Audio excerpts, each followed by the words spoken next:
The most powerful move you'll ever make is the one nobody sees coming.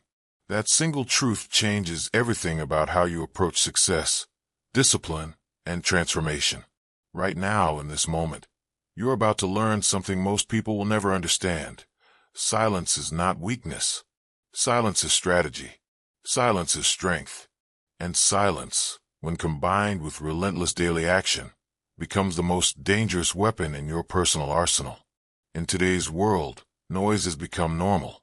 Everyone is talking, posting, updating, announcing, explaining, defending, justifying. The digital landscape is flooded with people broadcasting their goals before they've taken a single meaningful step toward them. Plans get shared before progress begins. Dreams get discussed before discipline is established. Intentions get announced before any real work has been done. And this constant need to tell, to share, to broadcast has created a generation of performers who confuse talking about success with actually building it. But talking doesn't build anything. It never has. It never will. The silent work does. The consistent effort that nobody sees. The daily discipline that doesn't need witnesses. The relentless commitment that exists whether anyone is watching or not. That's what creates real transformation. That's what separates those who actually achieve from those who just talk about achieving. And that's exactly what this audiobook is going to teach you. This audiobook is about a different path. A quieter path. A more focused path. A path that runs counter to everything modern culture tells you about success. You don't need to announce your plans. You don't need to prove anything to anyone. You don't need validation from people who aren't living your life. You don't need permission from crowds who don't understand your vision. You just need to commit quietly, show up daily, improve consistently, and trust that results will speak when the time is right. Think about the most successful people you know personally. Not celebrities, not influencers. Real people who built real success. Notice something about them? The truly successful ones weren't the loudest in the room. Most of them worked in relative obscurity for years before anyone noticed. While others were talking about what they were going to do, these individuals were actually doing it. While others were seeking approval for plans, these people were executing those plans in silence. While others were measuring success in likes and comments, these individuals were measuring success in actual progress and tangible results. This book will teach you how to become one of them, how to stay focused when distractions are everywhere, how to protect your energy from people who drain it, how to stop performing for an audience and start producing for yourself, how to build real momentum through quiet consistency rather than loud announcements, how to develop the kind of discipline that doesn't need cheerleaders, because it's rooted in something deeper than external validation. If you're serious about transforming your life, this is where that transformation begins.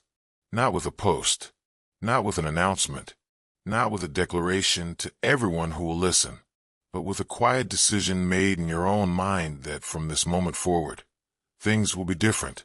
You will be different. Your approach will be different. Your focus will be different. Your relationship with work will be different, and your need for outside validation will disappear entirely. Over the next hours, you will learn exactly how to implement this approach, how to close your mouth and open your results, how to work quietly while others talk loudly, how to build habits in silence that create outcomes in public, how to take daily action without needing daily applause, how to protect your goals from the dream killers and energy vampires who disguise themselves as friends, how to develop self-trust so deep that external opinions become irrelevant, how to focus so intensely that distractions can't penetrate, and how to win so completely that your results become undeniable. This isn't about being antisocial. It's not about isolation or refusing to connect with others.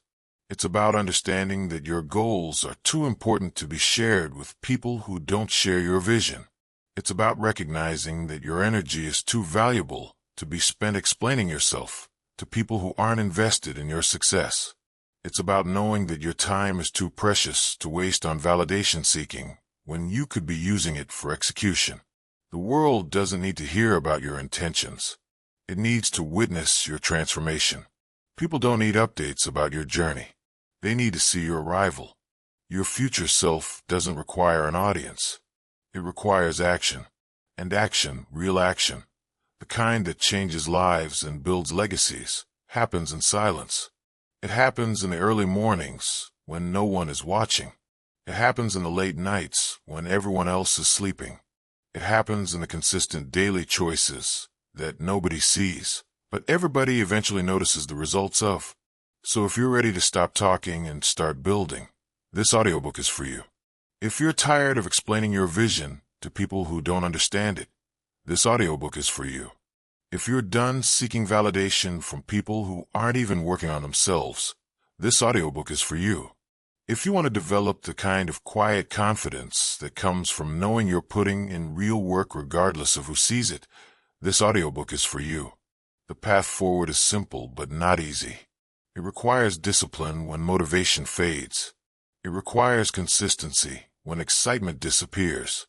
It requires commitment when doubt appears. It requires silence when the urge to share is strongest. But for those who can walk this path, for those who can focus in silence and execute with discipline, the rewards are extraordinary, not just in terms of what you achieve, but in terms of who you become in the process. Because here's what most people miss. The real transformation isn't in the outcome. It's in the person you have to become to achieve that outcome. The discipline you develop, the focus you build, the resilience you forge, the self-trust you earn, the confidence you gain.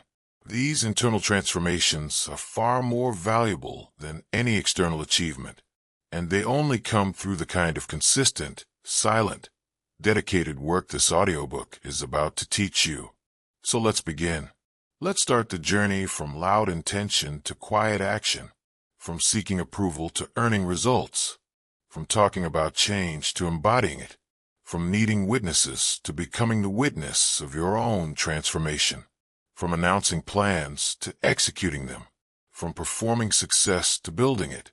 This is where real growth begins, in silence, in focus, in daily action that doesn't need applause, because it's rooted in personal commitment rather than public validation. The most powerful version of yourself is waiting on the other side of this shift. The version that doesn't need to tell anyone what it's doing because it's too busy doing it. The version that doesn't seek validation because it's validated by its own consistency. The version that doesn't announce victories because the victories announce themselves. That version is available to you, but you have to be willing to get quiet, get focused, and get to work. Let's begin. Chapter 1. Close your mouth and get serious about your life. Close your mouth and get serious about your life. That's where everything starts. Not with a post, not with an announcement, not with explaining your plans to people who aren't living your life, paying your bills, or dealing with your consequences. It starts with a private decision, a quiet recognition, a moment of brutal honesty where you look at yourself and acknowledge that talking hasn't gotten you anywhere. Hoping hasn't changed anything. Wishing hasn't produced results. And if real change is going to happen, it's going to require a fundamentally different approach. This moment, this decision to get serious, doesn't need an audience. In fact, it works better without one. Because when you announce your intentions to change, something strange happens in your brain. The announcement itself triggers a reward response. Your brain releases dopamine as if you've already accomplished something. People respond with encouragement, support, maybe even admiration. And suddenly you feel good about your plan without having executed a single step of it. That premature celebration kills momentum before it even begins. Getting serious means recognizing that you've had enough. Enough of the cycles. Enough of the false starts. Enough of the plans that never materialize.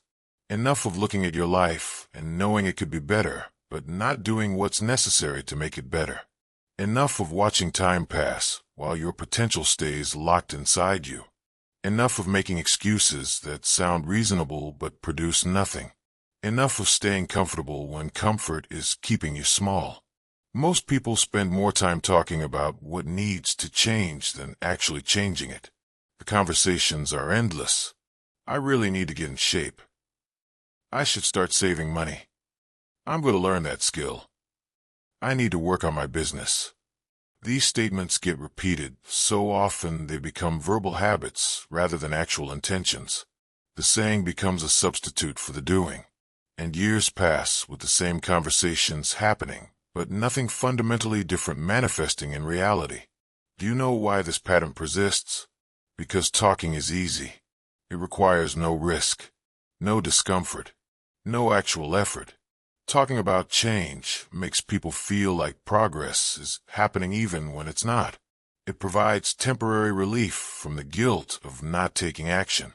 It generates social support that feels like movement without requiring actual movement. It's the perfect illusion. All the emotional satisfaction of pursuing a goal without any of the work required to achieve it. Real progress starts when you go quiet, when you decide to stop sharing everything and start fixing everything. When announcements stop and execution begins. When explaining ends and building starts. When you wake up one morning and simply begin without telling anyone. That shift from talking to doing is where transformation actually starts. Not in the declaration, in the action, not in the intention, in the implementation, not in the hope, in the habit. You don't owe anyone explanations about your goals. Not your friends, who might not understand. Not your family, who might worry. Not your co-workers, who might feel threatened. Not strangers on social media, who definitely don't care about your success as much as they care about their own entertainment. This is your life. These are your dreams. This is your potential. And the only person who needs to believe in it, understand it, or commit to it is you. Most people won't understand your hunger anyway. They won't understand why you're willing to wake up earlier, work harder, sacrifice more, focus longer. They won't understand why you've suddenly gone quiet, why you're less available, why you're not participating in the same activities. They can't understand because they're not driven by the same vision. They're not haunted by the same sense of unrealized potential. They're not desperate to become someone different than who they currently are. And that's fine. Understanding isn't required for you to transform. This journey you're about to take is personal, deeply personal. It's about confronting the gap between who you are and who you're capable of becoming. It's about looking honestly at the habits, choices, and patterns that have kept you stuck. It's about making different decisions even when different decisions are uncomfortable. It's about showing up for yourself even when no one else is watching, cheering, or caring. That level of commitment doesn't need to be announced. It needs to be lived. Think about the version of yourself you want to become, not the fantasy version that exists in daydreams. The real version, the one with the discipline, the one with the skills, the one with the results, the one with the confidence that comes from knowing you've put in the work. That version doesn't need attention from others. It needs action from you. Every single day. Whether you feel like it or not. Whether it's convenient or not. Whether anyone notices or not. You can keep talking about change, or you can change. You can keep explaining your plans, or you can execute them. You can keep seeking validation for your intentions, or you can validate yourself through your actions. The choice is binary. Talk or do. Announce or act. Perform or produce. And the results will match whichever option you consistently choose. Getting serious about your life means asking yourself uncomfortable questions. Are you using your time in ways that move you forward or in ways that keep you distracted? Are your daily habits building the future you want or maintaining the present you're trying to escape? Are you making the best use of your mornings or wasting them on activities that don't matter? Are you training your body or letting it deteriorate? Are you strengthening your mind or filling it with garbage? Are you learning new skills or staying stagnant? Are you growing or coasting? These questions have answers. Real answers. Not the answers you tell other people. The answers you know are true when you're alone with your thoughts at night. Those answers reveal where you actually are versus where you pretend to be. And getting serious means closing that gap. Not by lying to yourself more effectively, but by changing your behavior to match your stated intentions. Here's what getting serious looks like in practice. It means cutting the noise, unfollowing accounts that waste your time, leaving group chats that drain your energy, reducing time spent with people who aren't going anywhere, eliminating activities that provide momentary pleasure but long-term stagnation, creating space in your life for the work that actually matters. That work doesn't need to be explained. It needs to be done. Stop trying to impress people who aren't even working on themselves. Their opinions about your journey are irrelevant. They're spectators. You're a participant. Spectators can comment all they want. Participants have to perform. And your performance, your actual results, will silence every critic more effectively than any argument or explanation ever could. Stop trying to justify your choices to people who don't understand growth. Some people are content with their current level. That's their choice. But it's not yours. You want more. You expect more from yourself. You're willing to do more to get it. That mindset doesn't need defending. It needs implementing. Take your goals seriously by treating them like priorities rather than preferences. Priorities get scheduled. Preferences get considered when convenient. Priorities happen regardless of how you feel. Preferences only happen when everything aligns perfectly. If your goals are preferences, they'll stay dreams. If they're priorities, they'll become reality. But that shift from preference to priority happens in private, in the choices you make when no one is looking, in the commitments you keep when no one is checking. You want to be respected? Build something worth respecting. You want people to take you seriously? Take yourself seriously first. You want your life to change? Stop talking about change and become the change. You want results? Stop announcing intentions and start producing outcomes. The path is clear. The steps are simple. But simple doesn't mean easy. And that's exactly why most people never walk it. They'd rather talk about the path than actually take the steps. There's something powerful about someone who doesn't need to announce their plans. Someone who just shows up and does the work. Someone whose presence speaks louder than their words. Someone who's too focused on execution to waste energy on explanation. That's who you can become. But it requires a fundamental shift in how you approach your life. Less talking, more doing, less explaining, more executing, less performing, more producing. You have to be tired enough of being average, tired enough of feeling behind, tired enough of the same routine producing the same mediocre results, tired enough that the discomfort of change becomes less painful than the discomfort of staying the same. That breaking point is different for everyone, but when you hit it, you'll know. And when you know, you won't need to tell anyone. You'll just start moving differently. Most people are busy being loud about nothing. They're announcing plans they won't follow through on. They're sharing goals they won't achieve. They're posting about transformations they won't complete. Be different. Be quiet and build something real. Build discipline that doesn't need witnesses. Build skills that speak for themselves. Build results that can't be denied.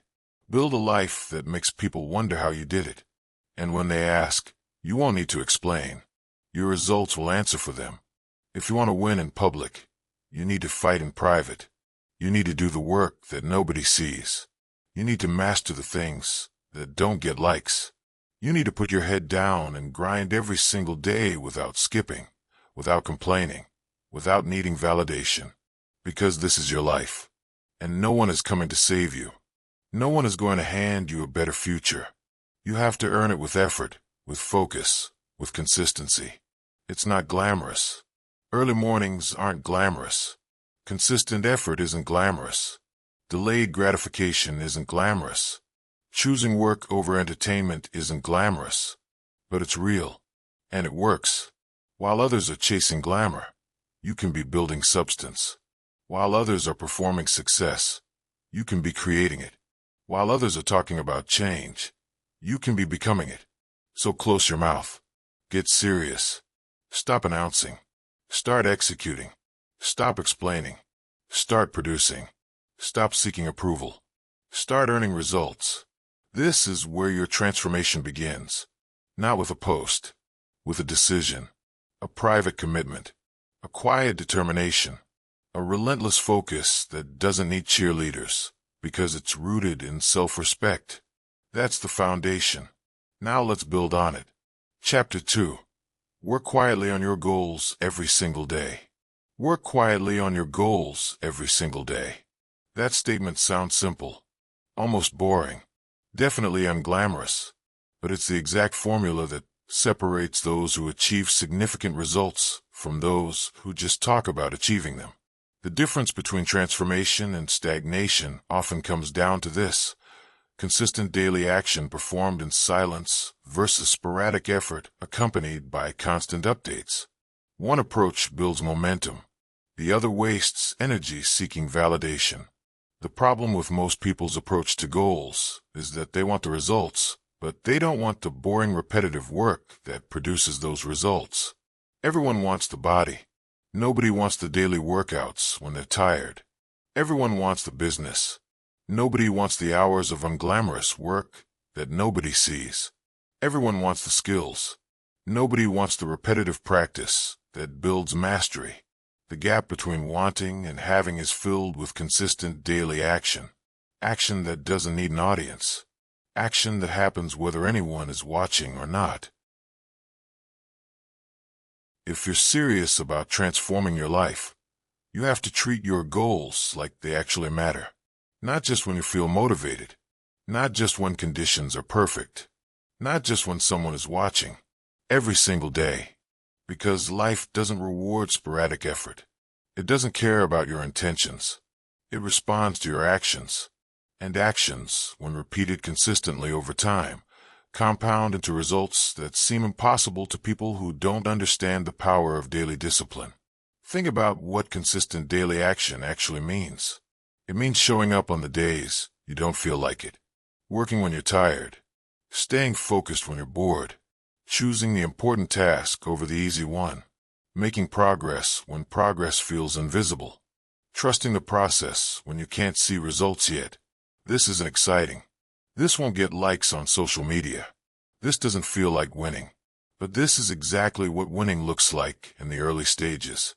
Most people quit during these early stages precisely because they don't feel like they're making progress. The scale doesn't move fast enough. The bank account doesn't grow quickly enough. The skills don't develop immediately. The business doesn't explode overnight. So they get discouraged. They start questioning whether it's worth it. They begin looking for faster methods, easier paths, shortcuts that don't require this level of commitment. And in that search for something easier, they abandon the one thing that actually works: consistent daily action. But here's what consistent daily action creates over time: momentum. Real momentum. Not the fake momentum of making announcements and getting encouraging comments, but the actual physics of momentum, where an object in motion tends to stay in motion. When you work on your goals every single day, you build a rhythm, a habit, a pattern, and that pattern starts carrying you forward. The work becomes easier not because the work changed, but because you became stronger, more capable, more disciplined. You have to build a routine that works for you, not someone else's perfect morning routine that looks good on Instagram, not the productivity system that worked for someone with completely different circumstances. Your routine, your rhythm, your approach. Maybe that means waking up earlier to create time for your goals. Maybe it means using your lunch break differently. Maybe it means sacrificing some evening entertainment. Whatever it requires, make the adjustment. Don't wait for the perfect time to start. That day never arrives. Just begin with what you have, where you are, and build from there. Start small if you need to. Better to do 10 minutes every day than to plan for 2 hours and never start. Better to make small, consistent progress than to attempt massive change and quit after a week. Small daily actions compound. They build on each other. They create a foundation.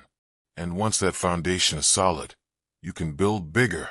But the foundation itself is built in the boring, repetitive daily work that nobody celebrates because nobody sees it. The people who eventually succeed, the ones who actually transform their lives, they're not special. Most of them aren't more talented, more intelligent, or more advantaged than you. The difference is simpler. They showed up every day. When motivation faded, they showed up anyway. When results were slow, they showed up anyway. When nobody was watching, they showed up anyway. When they felt like quitting, they showed up anyway. That consistent showing up, that daily commitment regardless of feelings or circumstances, that's what created their results. You'll see these people a year or 2 years later, and they'll look transformed. Different body, different business, different skill level, different life. And people will wonder what happened. What's the secret? What did they do? But there's no secret. There's just daily work. Work that wasn't shared. Work that wasn't announced. Work that happened in the quiet early mornings, the late nights, the weekends when everyone else was relaxing. That work, accumulated over time, created transformation that looks sudden to outsiders, but wasn't sudden at all. This is the part most people miss. The transformation that appears overnight was actually built over hundreds of mornings that nobody saw. The sudden success was years of quiet, consistent effort. The overnight sensation was 1,000 nights of work that nobody knew about. The magic isn't in the moment people notice. The magic is in all the moments people didn't notice. In the daily discipline that nobody witnessed. In the consistent effort that received no applause. And here's something powerful. When you work quietly, you protect your energy. You avoid the trap of needing external validation to keep going. You don't become dependent on other people's encouragement. You don't need someone else to believe in your vision before you believe in it yourself. You're building for you, answering to you, accountable to you. That self-sufficiency, that independence from external validation, becomes one of your greatest strengths. Working quietly also protects you from negativity. When people don't know what you're building, they can't criticize it. They can't share their doubts. They can't project their limitations onto your dreams. They can't discourage you with their pessimism. Your silence becomes a shield. While others are defending their dreams from critics, you're simply building yours in peace. No arguments, no justifications, no energy wasted on convincing people who don't matter. Start asking yourself better questions about how you're using your time. Are you spending your mornings wisely or wasting them scrolling? Are you using your commute for learning or for mindless entertainment? Are you spending your evenings building or consuming? Are you making progress or making excuses? These questions reveal whether your daily actions align with your stated goals. And if they don't align, something has to change. Not someday. Today. Every day you have a choice. Work on your goals or make excuses for not working on them. Move forward or stay comfortable. Build momentum or kill time. Invest in your future or consume your present. Choose difficulty that leads somewhere or choose ease that keeps you stuck. These choices might seem small in the moment, but they compound every single day into the life you're currently living, which means if you want a different life, you need different daily choices. Think long-term. Don't chase quick results that won't last. Don't rush a process that requires time to work properly. Building anything meaningful takes time, takes effort, takes sacrifice. You might miss some social events. You might be less available to people who don't respect your time. You might feel lonely at times. That's the cost. But the cost of not building something meaningful is higher. The cost of reaching the end of your life, having never pursued your potential. That cost is unbearable. Some days will be hard. Some days you'll question whether it's worth it. Some days you'll feel like nobody understands what you're trying to build. Those days are part of the process. They're not signs that you should quit. They're signs that you're doing something significant. Easy things don't create those feelings. Important things do. When you feel that resistance, that doubt, that difficulty, Recognize it for what it is, evidence that you're pursuing something that matters. The people who eventually break through, who achieve the goals that seemed impossible, who transform their lives completely, all have one thing in common.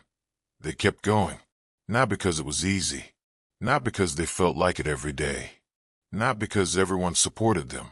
They kept going because they committed to the goal before they felt the motivation. They kept going because they understood that consistency matters more than intensity. They kept going because quitting wasn't an option they allowed themselves. You have to be okay with not being noticed for a while, comfortable with putting in work that doesn't get recognized, fine with making progress that nobody celebrates, because eventually the results will show. Eventually, your growth will speak louder than any announcement could. But first, you have to earn those results. You have to show up for them, day after day, week after week, month after month, in silence, in focus, in commitment. It's not just about working hard. It's about working smart. Use your time wisely. Don't confuse being busy with being productive. Being busy means you're doing something. Being productive means you're doing something that matters. Busy people fill their time with activity. Productive people fill their time with progress. Know the difference. And structure your days around progress, not just activity. Make a plan for your goals. Write it down. Break big goals into smaller steps. Identify what needs to happen daily to move forward. Then execute that plan. Every day. Without negotiation. Without exception. Your plan doesn't need to be perfect. It needs to be executed. Imperfect action beats perfect planning every time. Because action, even imperfect action, creates learning and progress. Planning without action creates nothing but notes. Keep your progress to yourself. Track it privately. Celebrate small wins privately. Notice improvements privately. You don't need to share every milestone. In fact, sharing them too early can kill your momentum. That dopamine hit from posting your progress can trick your brain into thinking you've accomplished something when you're just beginning. Save the celebration for significant achievements. And even then, consider keeping the deepest victories private. Some successes are too personal to share. They're yours. And that's enough. Work quietly. Build consistently. Trust the process. Ignore the noise. Focus on daily action. And eventually, your results will speak so loudly that your silence won't matter. People will see the transformation. They'll notice the change. They'll ask what you did. And you'll smile knowing that while they were watching and talking, you were working and building. That's how quiet work creates loud results. That's how daily discipline produces extraordinary outcomes. That's how you focus in silence and win in public. Chapter 3. Stop announcing your plans to people who don't matter. Stop announcing your plans to people who don't matter. This might sound harsh. It might feel contrary to everything you've been taught about sharing your dreams and building community. But it's one of the most important principles you'll ever learn about protecting your goals and maintaining momentum. Because not everyone deserves access to your vision. Not everyone has earned the right to know what you're building. And most people, even those who claim to support you, will unconsciously sabotage your growth if you give them the opportunity. Here's the uncomfortable truth. When you announce your plans, you invite opinions. And opinions from people who aren't living at your level, who don't share your drive, who haven't achieved what you're trying to achieve. These opinions are worse than useless. They're actively harmful. Because the person giving advice from a place of their own limitations will project those limitations onto your possibilities. The person who never took a risk will tell you why your risk won't work. The person who settled will tell you why you should settle too. The person who quit will give you reasons to quit. Most people, even well-meaning people, operate from their own frame of reference, their own experiences, their own fears, their own beliefs about what's possible. And when you share your ambitious plans with someone whose frame of reference is limited, they'll unconsciously try to pull you back into their understanding of reality. Not because they're bad people, but because your plans existing outside their reality is uncomfortable for them. It suggests that maybe they could have done more. Maybe they didn't have to settle. Maybe they chose safety when they could have chosen growth. Your ambition becomes a mirror reflecting their choices. And most people don't like what they see in that mirror. Think about what happens when you announce a big goal to someone who hasn't achieved similar goals. They immediately start listing reasons why it won't work, why it's too hard, why you're not ready, why the timing is wrong, why you should wait, why you should be more realistic. They call this being practical, being responsible, looking out for you. But what they're really doing is protecting themselves from the discomfort your ambition creates. Because if you succeed at something they deemed impossible, it exposes that maybe it wasn't impossible. Maybe they just didn't try hard enough. This is why athletes don't discuss strategy with people who don't play their sport. Why entrepreneurs don't seek business advice from people who've never built a business. Why artists don't explain their creative process to people who don't create. There's an understanding among serious people that feedback only matters from those who've done what you're trying to do or better. Everyone else is just making noise. Well-intentioned noise, perhaps, but noise nonetheless. When you announce your plans too early, before you've built any momentum, before you've proven anything to yourself, you expose fragile beginnings to harsh environments. New habits are delicate. New commitments are vulnerable. New changes haven't been tested by difficulty yet. Sharing them prematurely is like pulling a plant out of the soil to check if roots are growing. You damage the very thing you're trying to build. Better to keep it protected. Give it time to establish. Let roots grow deep before you expose it to weather. There's also the issue of energy. Explaining your plans takes energy. Defending your choices takes energy. Justifying your decisions takes energy. Convincing skeptics takes energy.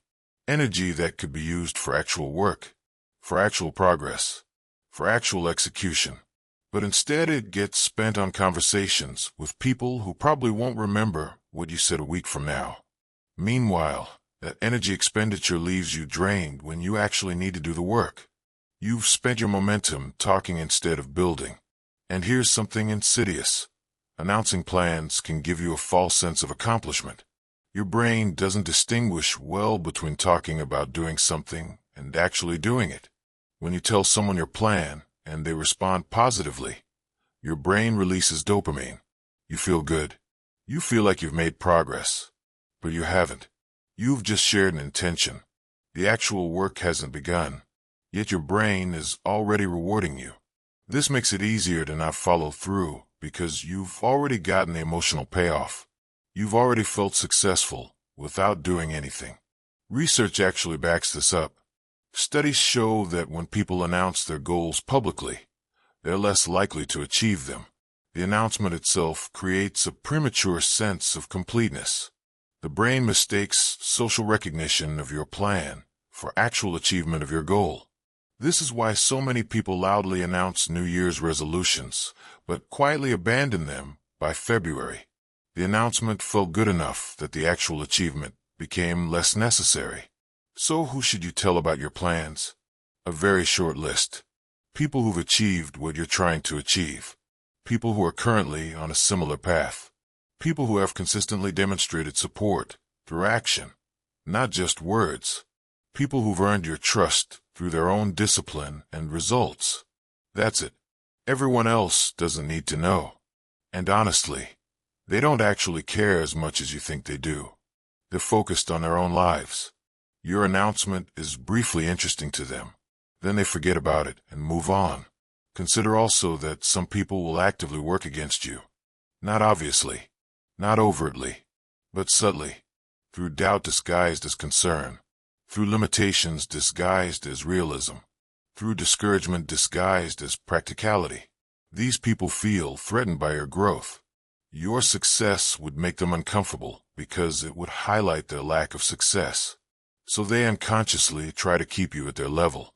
They disguise this as caring about you, but really they're protecting themselves from the discomfort of your growth. You don't owe anyone access to your dreams. Your goals are personal. Your vision is yours. The future you're building belongs to you. And if someone hasn't earned the right to be part of that journey through their own demonstrated commitment to growth, they don't get a vote. They don't get input. They don't get to know what you're building until it's already built. This isn't arrogance. It's protection. Protection of your energy. Protection of your momentum. Protection of your vision from people who don't have the capacity to understand or support it. Some people will feel excluded by this approach. Some might even be offended that you're not sharing everything with them like you used to. That's okay. Their comfort is not your responsibility. Your growth is. Your goals are. Your results are.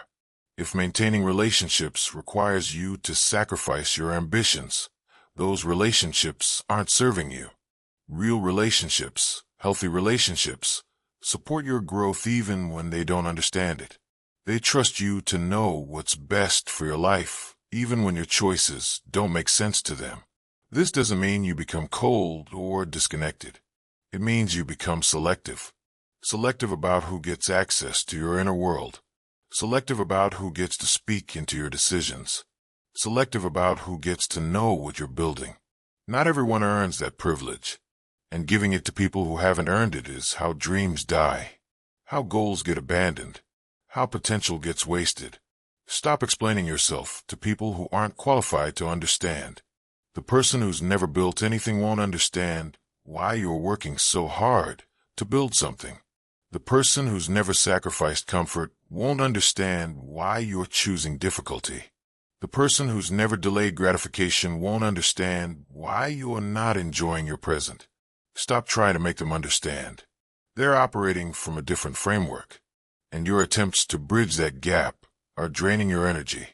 Instead, use that energy for execution, for work, for progress.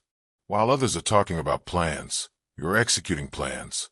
While others are seeking approval for their dreams, you're building your dreams.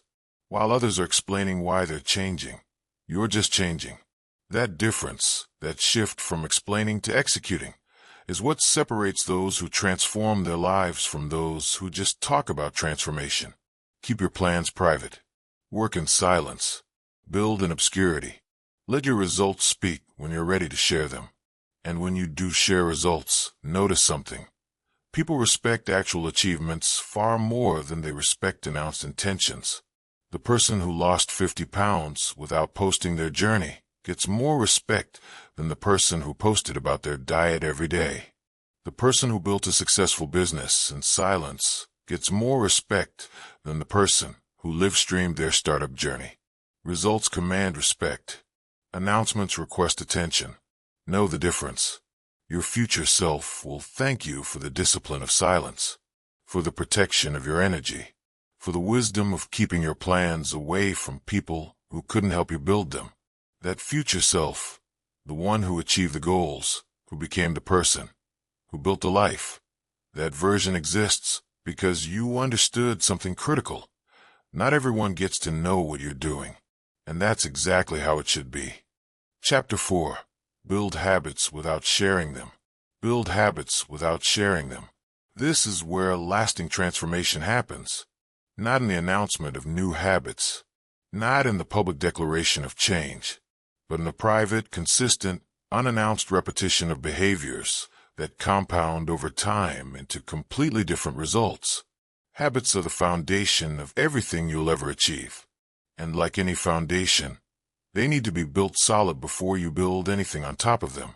That solid foundation gets built in silence. The modern instinct is to document everything. New habit.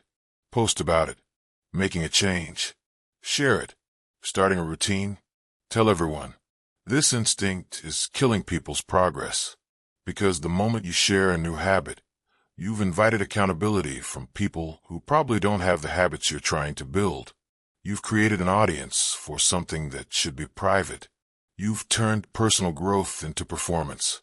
And performance pressure kills fragile new habits before they have a chance to take root. New habits are vulnerable. In the beginning, they're just intentions fighting against established patterns. Your old behaviors have momentum. Your new behaviors don't.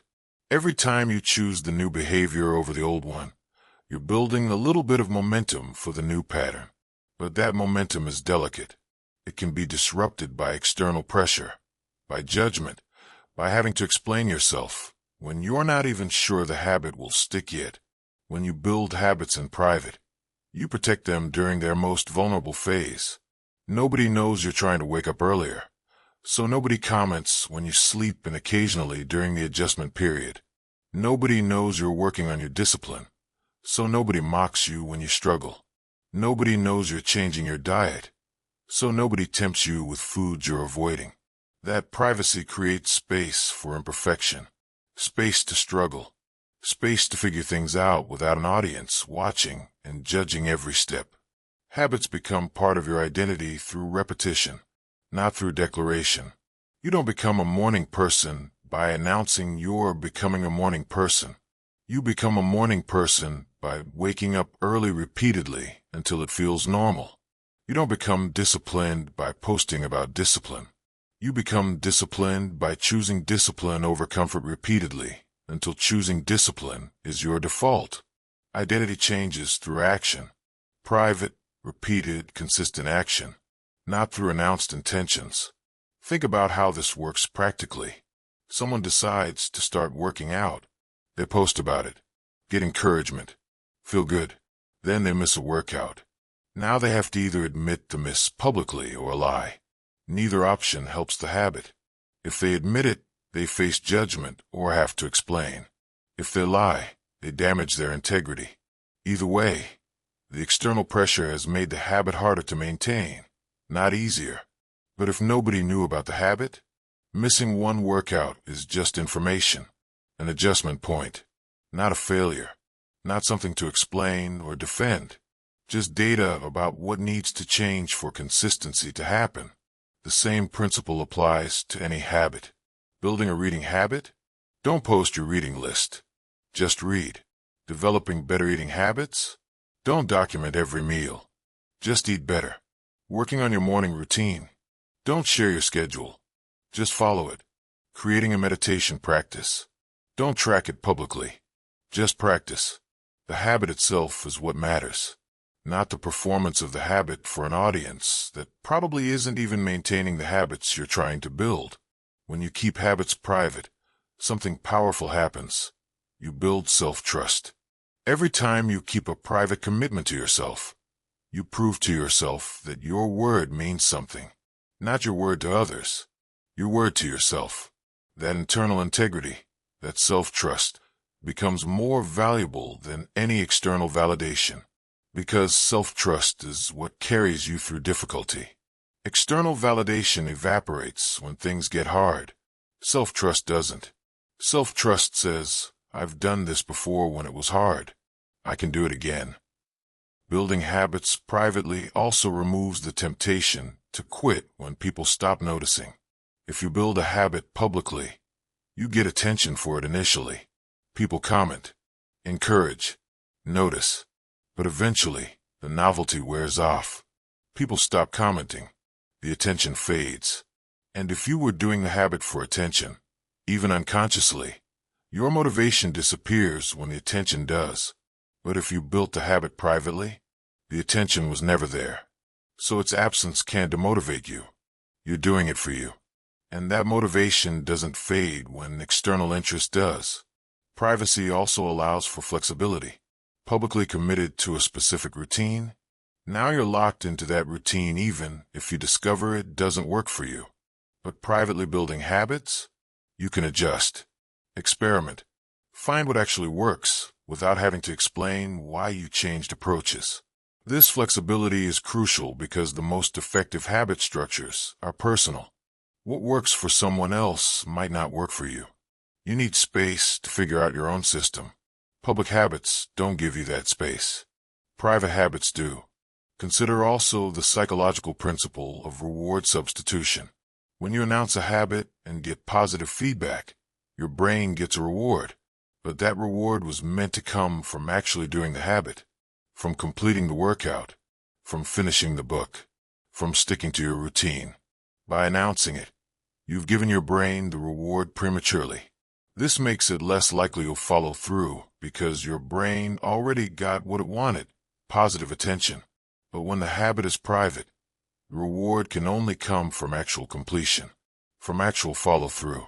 This keeps your motivation aligned with actual execution rather than performance. Another advantage of private habits: you avoid the comparison trap. When you see others posting about their habits, your progress gets compared to theirs.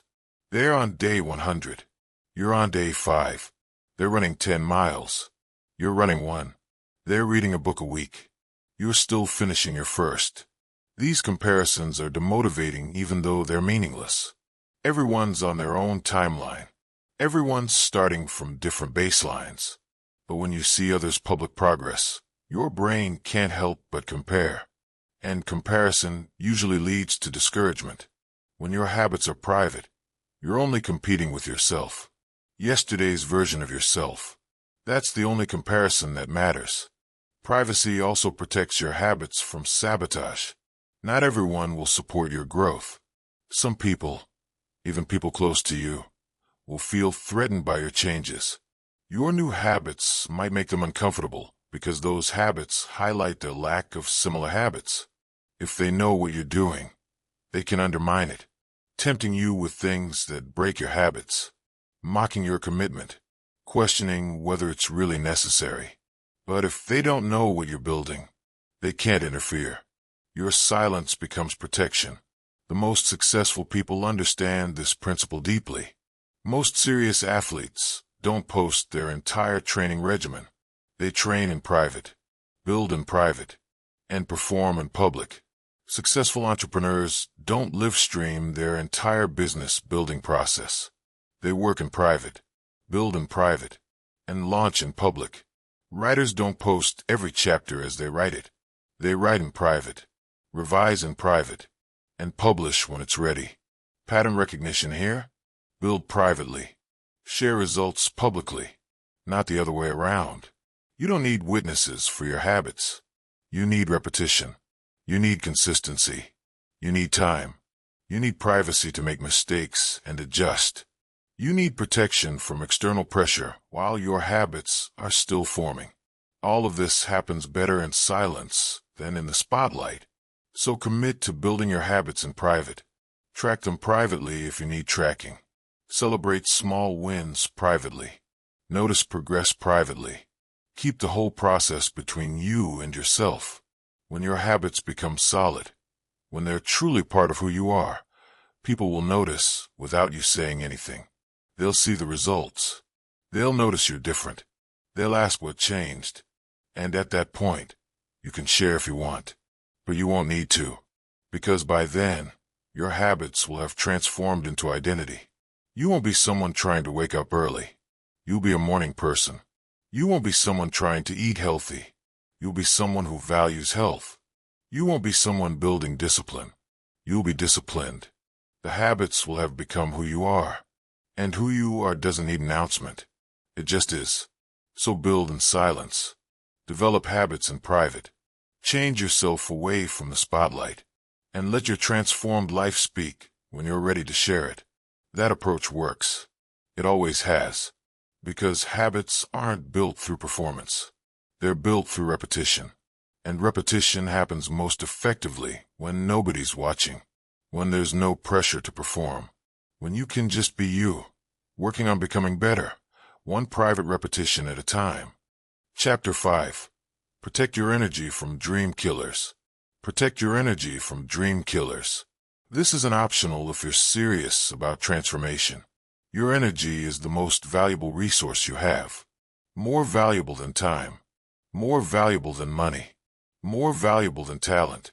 Because energy is what allows you to convert time into progress, money into investments, and talent into achievement. Without energy, everything else sits dormant. And the fastest way to drain your energy is to expose your dreams to people who kill them. Not always intentionally, not always obviously, but effectively nonetheless. Dream killers come in many forms. Some are obvious. The openly negative people who immediately tell you why your plans won't work, why you're not capable, why you should lower your expectations. These people are easy to identify and avoid, but the more dangerous dream killers are subtle. They disguise themselves as concerned friends, practical advisors, realistic family members, people who care about you. And maybe they do care, but their caring comes from their limitations, not your possibilities. And that difference matters critically. The subtle dream killer says things like, "I just don't want to see you disappointed." Translation: I don't believe you can do this, and I'm projecting my disbelief onto you while framing it as protection.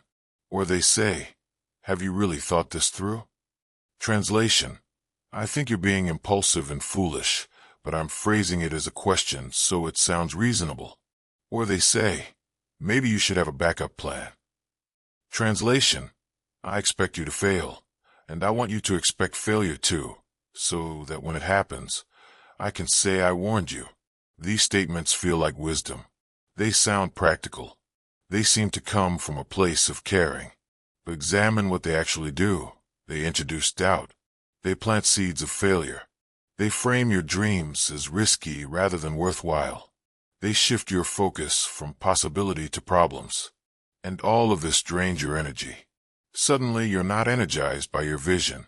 You're defending it, justifying it, trying to convince someone who can't be convinced because they're operating from completely different beliefs about what's possible. Here's what you need to understand. Most people have normalized settling. They've made peace with unfulfilled potential. They've accepted that dreams are for children and adults need to be realistic. This is their cope mechanism for not pursuing their own possibilities. And when you show up with actual ambition, with genuine hunger to become more than you currently are, you disrupt their cope. Your dreams' existing highlights that maybe their settling was a choice, not an inevitability. And that realization is uncomfortable. So unconsciously, they try to bring you back down to a level where they feel comfortable again. This isn't malicious. Most dream killers genuinely believe they're helping you. They're protecting you from disappointment by managing your expectations. They're saving you from failure by encouraging you to aim lower. They're keeping you grounded by pointing out obstacles. In their framework, this is love. This is care. This is support. But in reality, it's projection. They're projecting their fears, their limitations, their beliefs about what's possible onto your life. And accepting that projection is how dreams die. You have to protect your energy from these people. Not by arguing with them. Not by trying to convince them. Not by defending your dreams. But by creating distance. Physically if necessary. Emotionally definitely. When someone consistently responds to your ambitions with doubt, stop sharing your ambitions with them. When someone's default response to your plans is listing obstacles, stop sharing your plans with them. When someone can't be excited for your dreams, stop giving them access to your dreams. This isn't cruel. It's necessary. Your energy is too valuable to waste on people who drain it. Think about how much energy gets wasted on unproductive conversations. You share a goal. They express doubt. You defend your goal. They list obstacles. You explain how you'll overcome obstacles. They suggest more obstacles. Back and forth. Hours of conversation. Emotional energy spent. And at the end, you're drained and they haven't changed their mind. That energy could have been used for actual work on your goal. But instead it was spent on a conversation with someone who was never going to support you anyway. That's energy theft. And you have to stop allowing it. There are people who energize you and people who drain you. Energizers believe in possibility. They see potential. When you share an idea, they get excited about it. They ask questions that help you think bigger, not smaller. They point out opportunities, not just obstacles. They support your vision, even when they don't fully understand it. Being around these people makes you feel more capable, more confident, more ready to take on challenges. That's energy creation. Seek these people. Surround yourself with them. Share your dreams with them. Drainers do the opposite. Every interaction leaves you feeling more doubtful, more tired, more questioned. They find the flaw in every plan, the risk in every opportunity. the problem and every solution. After talking with them, you feel less capable, less confident, less ready to move forward. That's energy destruction. And your responsibility to yourself is to minimize exposure to these people. Not because they're bad people, but because you can't afford what they cost in terms of your energy and momentum. Some of these drainers will be family. That makes it harder, but no less necessary. You can love someone and still protect your energy from them. You can care about someone and still not share your dreams with them. You can maintain a relationship while maintaining boundaries about what you will and won't discuss. Your dreams, your goals, your ambitions, these don't have to be shared with people who can't support them. Save those conversations for people who can handle them, and for family who can't. Talk about other things. The weather, sports, whatever. Just not your dreams. Here's a practical test for who should have access to your dreams. Ask yourself, after talking with this person about my goals, do I feel more energized or more drained? More confident or more doubtful? More ready to work or less motivated? Your gut knows the answer immediately. If the answer is negative, that person doesn't get access to your dreams anymore. This isn't punishment. It's protection. You're protecting your energy, your momentum, your dreams. And that protection is your responsibility, not theirs. Energy protection also means avoiding certain environments. Environments full of complainers. Environments where negativity is normal. Environments where ambition is mocked. Environments where settling is celebrated. Even if people in these environments aren't directly attacking your dreams, the ambient energy drains you. You absorb the attitude of your environment. If you spend time in environments that normalize mediocrity, that's what you'll internalize. If you spend time in environments that celebrate excellence, that's what you'll internalize. Choose your environments intentionally. They shape you whether you notice it or not. Some people will feel offended when you start protecting your energy. They'll notice you're not sharing like you used to. They'll feel excluded. They might even confront you about it. You've changed. You think you're too good for us now. Success is going to your head. Let them feel that way. Their discomfort with your boundaries is not your problem. Your growth is more important than their comfort. And people who truly care about you will support your growth even when it requires boundaries they don't understand. Protecting your energy also means saying no. No to requests that drain you. No to obligations that don't serve you. No to people who want your time but give nothing valuable in return. Every yes to something unimportant is a no to something important. Every hour spent with energy drainers is an hour not spent on your goals. Every conversation defending your dreams is a conversation not spent building them. Learn to say no without guilt, without over-explanation. Just no. That's a complete sentence. And it's necessary for protecting your energy. Remember, you're not responsible for making everyone understand your choices. You're not obligated to include everyone in your journey. You don't owe anyone access to your inner world just because they ask for it. Your dreams are yours. Your energy is yours. Your time is yours. And protecting all of these from people who would drain them is one of the most important skills you'll ever develop. Dream killers exist. They always will. But they only have power if you give them access. Stop giving access. Protect your energy. Guard your dreams. Build in peace. And let your results speak to the people who doubted you. That's the only response they deserve anyway. Chapter 6. Develop self-trust through private discipline. Develop self-trust through private discipline. This might be the most important chapter in this entire audiobook, because self-trust is the foundation of everything significant you'll ever achieve. Not talent, not intelligence, not opportunity. Self-trust. The deep knowing that when you tell yourself you're going to do something, you do it.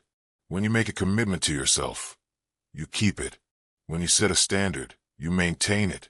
That trust, that internal integrity, that alignment between what you say and what you do, that's what separates people who achieve from people who just attempt. Most people don't have self-trust. They've broken too many promises to themselves. They've started and quit too many times. They've set standards they didn't maintain. They've made commitments they didn't keep. And every broken promise, every quit, every lowered standard chips away at self-trust. Until eventually, when they set a new goal or make a new commitment, there's this voice in the back of their mind saying, "Sure you will. Just like all the other times you said you would." That voice is the sound of broken self-trust. And it's the biggest obstacle to achievement. Self-trust isn't built through announcements. It's not built by telling people what you're going to do. It's definitely not built by posting your intentions on social media. Self-trust is built in private moments when nobody's watching and you choose to keep the commitment anyway. When you told yourself you'd wake up at 5 a.m. and the alarm goes off and it's dark and cold and you really don't want to, but you get up anyway. That's a deposit in the self-trust bank. When you committed to working out and it's been a long day and you're tired and you have every excuse to skip it, but you work out anyway. Another deposit. When you set a boundary about how you spend your time and someone pushes against it and it would be easier to cave, but you maintain the boundary anyway. Another deposit. These moments, these private acts of discipline, these are where self-trust lives. Not in what you tell others, in what you prove to yourself. And the beautiful thing about self-trust is that it compounds. The first time you keep a difficult commitment, it's hard, but it proves to you that you can do it. The second time is slightly easier because you have evidence that you're capable. The third time is easier still. And eventually, keeping commitments becomes part of your identity. You're someone whose word to yourself means something. Someone who finishes what they start. Someone who does what they say they'll do. That identity is unshakable once it's established. But it can only be established through repeated private discipline. The privacy part is crucial. When you build discipline publicly, you're always wondering if you're doing it for yourself or for the audience. Are you keeping this commitment because it matters to you, or because people are watching? When discipline is private, that question doesn't exist. Nobody's watching. Nobody's judging. Nobody will know if you break the commitment. So if you keep it, you know with absolute certainty that you kept it for you. That clarity, that purity of motivation, that's what builds unshakable self-trust. You're not performing discipline. You're being disciplined. There's a massive difference.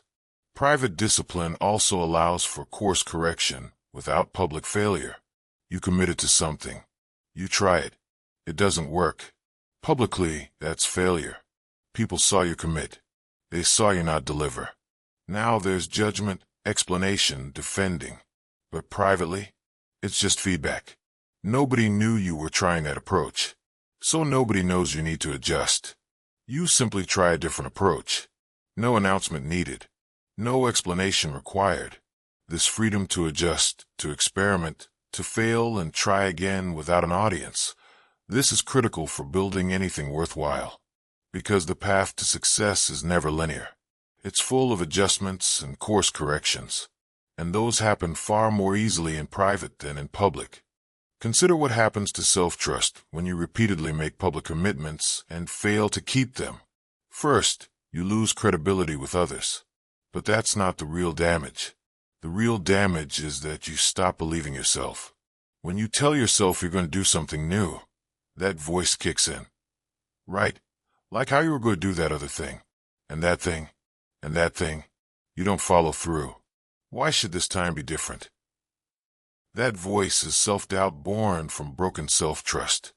And it's one of the hardest things to overcome because it's based on accurate data about your past behavior. But here's the good news. Self-trust can be rebuilt. Not overnight. Not through a single grand gesture. But through consistent small acts of private discipline. Start small. Make a commitment you can definitely keep. Something simple. Then keep it. Build from there. Don't announce it. Don't make it dramatic. Just choose something. Commit to it privately, and do it. Then do it again tomorrow. And the next day. Each completion is evidence. Proof to yourself that you can be trusted. That when you say you'll do something, you actually do it. This evidence accumulates. And as it accumulates, self-trust rebuilds. Private discipline also teaches you something critical. You don't need external accountability to be disciplined. External accountability can be useful. Having someone who checks in, who holds you to your commitments, this can help. But it's training wheels.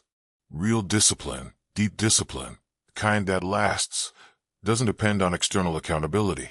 It depends on internal integrity, on the commitment you made to yourself being enough to motivate you, on your word to yourself, meaning something regardless of whether anyone else knows about it. That's self-trust. That's internal integrity. And it's developed exclusively through private discipline, where the only accountability is the accountability you hold yourself to. Think about the most disciplined people you know. The ones who consistently show up, consistently perform, consistently deliver. Notice something about them? Most of them aren't constantly talking about their discipline. They're not posting about their routines. They're not announcing their commitments. They just do the work. Show up. Execute. Day after day. That consistency doesn't come from external accountability. It comes from self-trust. From knowing that when they commit to something internally, they follow through. That knowledge, that trust in themselves, makes discipline almost automatic. They don't need motivation. Don't need someone checking on them. Don't need external pressure.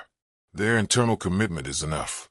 This is what you're building toward, where discipline becomes automatic, where keeping commitments is normal, where doing what you said you'd do isn't noteworthy. It's just who you are. But you don't get there through announcements, through public displays of commitment, through seeking external accountability. You get there through thousands of small private choices to honor your word to yourself, to keep going when it's hard, to maintain standards when it would be easier to lower them, to show up when nobody would know if you didn't. That's how self-trust is built, in the quiet, in the private, in the moments when the only person who knows about your commitment is you, and you keep it anyway. Understand also that self-trust is what allows you to take on bigger challenges. When you don't trust yourself, you avoid difficult goals because you expect yourself to quit when things get hard.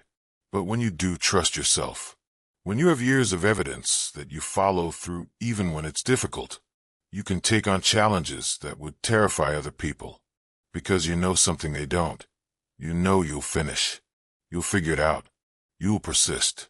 Not because you're special, but because you've built self-trust through thousands of small commitments kept in private. That trust allows you to attempt things others won't because you believe in your ability to follow through in ways they don't believe in theirs. Self-trust also protects you from needing constant validation. When you trust yourself deeply, other people's opinions become less important. Not irrelevant, but less important. Because your internal compass, your sense of whether you're honoring your commitments, that becomes your primary feedback mechanism. You're not looking for others to tell you if you're doing well. You know based on whether you're keeping your private commitments. That internal clarity, that independence from external validation, is liberating. It means your motivation is sustainable because it comes from within rather than from others. The path to self-trust is simple. Make commitments. Keep them. Repeat. Do this privately. Do this consistently. Do this without announcements. Build a track record of honoring your word to yourself. And over time, you'll develop something most people never have. Absolute certainty that when you decide to do something, it gets done. Not because you're more talented. Not because you're more motivated. But because you've built self-trust through years of private discipline.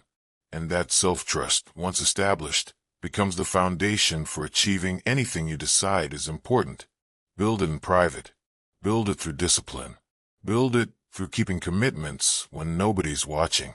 That's how you develop the kind of self-trust that makes impossible goals become inevitable achievements. Chapter 7. Let your results speak when you're ready. Let your results speak when you're ready. Not before. Not during. When you're ready. This principle requires patience, requires trust in the process, requires resisting the urge to share progress before progress is complete. Because results, real results, final results, these speak with an authority that progress reports never can. Results are proof. Progress is hope. And proof changes minds in ways hope never will. Most people share too early. They start something and immediately want to tell everyone about it. They make a little progress and feel compelled to announce it. They see small changes and need others to notice. This premature sharing serves one purpose: seeking validation, seeking confirmation that the effort is worthwhile, seeking encouragement to continue.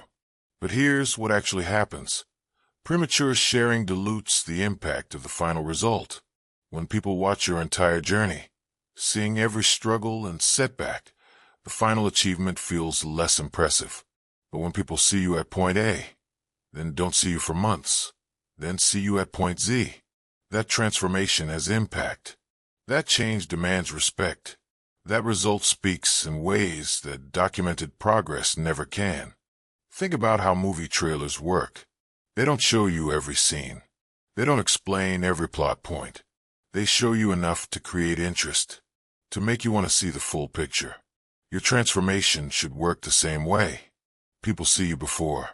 People see you after. The middle part, that's yours. That's private.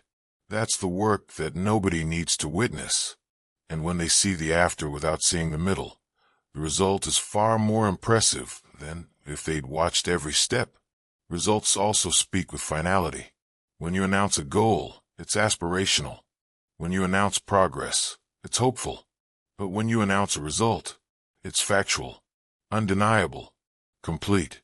Nobody can say, "I hope that works out," when it already has. Nobody can doubt whether you'll finish when you already have. Nobody can list obstacles when you've already overcome them. Results shut down doubt in ways announcements never can. And that's why you wait to share until you have results, not just intentions or progress. Letting results speak also means you avoid the trap of premature celebration. When you share progress and people congratulate you, your brain releases dopamine. It feels like you've succeeded, even though you're still in the middle of the process. This premature reward can actually reduce motivation to finish. Your brain got the good feeling it was chasing, so why keep working? But when you wait to share until completion, the real accomplishment becomes the reward, the satisfaction of actually finishing, not just being recognized for starting or progressing. That satisfaction is deeper and more lasting than the temporary boost from sharing updates. Consider also that results are objective in ways that progress isn't. Progress can be spun. "I'm down 5 pounds, sounds good until you learn they're trying to lose 50. "I made my first sale," sounds impressive until you learn they've spent 3 years trying to make it. "I finished a chapter," sounds productive until you learn they're on their 5th restart of the same chapter. Progress can be reframed to sound better or worse depending on context. But results just are. 50 pounds lost is 50 pounds lost. Business doing 6 figures is doing 6 figures. Book finished is book finished. Results don't need context to be impressive. They speak for themselves. This approach also protects you during the difficult middle phase. Every transformation has a middle phase where you're not where you started anymore, but you're also not where you're going yet. You're in this awkward in-between state where you don't look like you did, but you also don't look like you will. If people are watching this phase, they see struggle, imperfection, setbacks, and their perception of your journey becomes colored by these difficulties. But if they don't see the middle, they only see before and after. The struggle that actually happened doesn't diminish the impact of the result, because nobody watched the struggle. They just see the result. And results command respect regardless of how messy the process was to achieve them. Waiting to share also means you avoid jinxing yourself. This sounds superstitious, but there's psychology behind it. When you announce what you're doing, you create external expectation. Now you're not just working toward your goal, you're also managing other people's expectations about your goal. That added pressure can actually hurt performance. Some people thrive under external pressure. Most don't. Most perform better when they're working for themselves answerable only to themselves, without the weight of others' expectations. By keeping your work private, you remove that external pressure. You can focus purely on the work without worrying about what others think or expect. Results speaking also means they speak to the right people. Announced intentions attract everyone. Well-wishers, doubters, critics, supporters. Everyone has an opinion about what you're trying to do. But results mainly attract people who respect achievement, who value discipline, who understand what it takes to finish something. The person who criticizes your goal won't criticize your achievement. They might be quiet. They might be impressed. They might even respect you now in ways they didn't before. Results change how people see you in ways announcements never can. And by waiting for results, you ensure that when you do share, you're sharing with credibility that makes people listen rather than doubt. There's also something powerful about being underestimated. When people don't know what you're working on, they often underestimate you. They see you as you were, not as you're becoming. And there's strategic advantage in that. Let them underestimate you. Let them think you're the same person you were. While they're underestimating you, you're improving, developing, growing. And when you finally show up with results, the contrast between their perception and your reality creates impact that deliberate performance never could.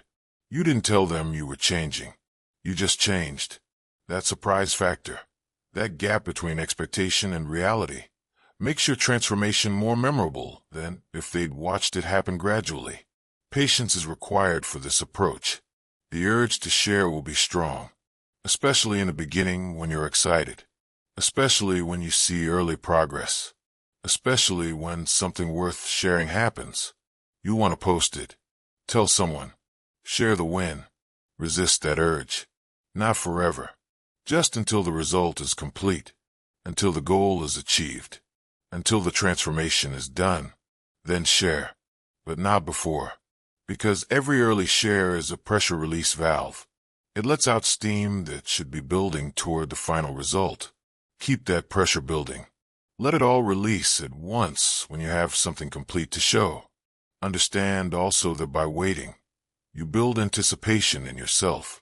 You're working towards something nobody knows about, something you're building in private. And when it's finally done, when you can finally share it, there's satisfaction in that reveal that early sharers never experience. They've been sharing all along, so there's no reveal, no surprise, no moment of look what I built. But you get that moment, that reveal, that satisfaction of showing people something they had no idea you were creating. That moment is worth the wait. Results speaking when you're ready also teaches you to trust your process. When you're not getting external validation along the way, you have to believe in yourself. Believe in your plan.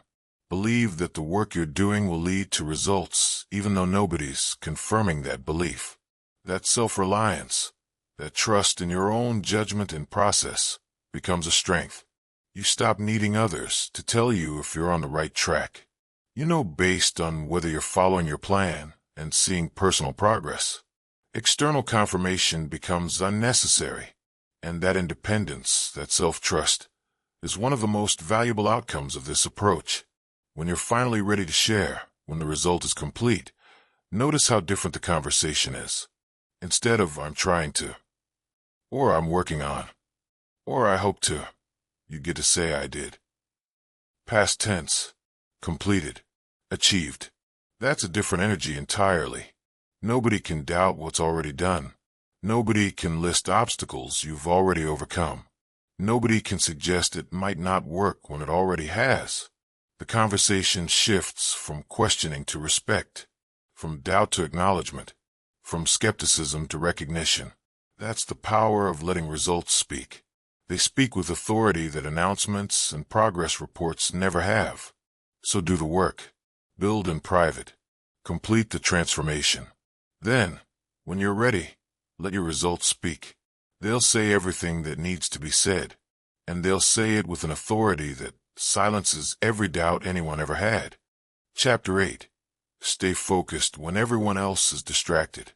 Stay focused when everyone else is distracted. This might be the hardest skill to develop in the modern world, because distraction isn't occasional anymore. It's constant. It's engineered. It's designed to capture and keep your attention. And most people have surrendered to it. Scrolling is normal. Constant connectivity is expected. Immediate responses are demanded. Attention spans have collapsed. And in this environment of universal distraction, the ability to focus has become a superpower, a competitive advantage, a skill that separates those who achieve from those who consume. Focus is simple to understand, but difficult to maintain. It means giving your attention to one thing, one task, one goal at a time, without allowing that attention to be fractured by everything else competing for it.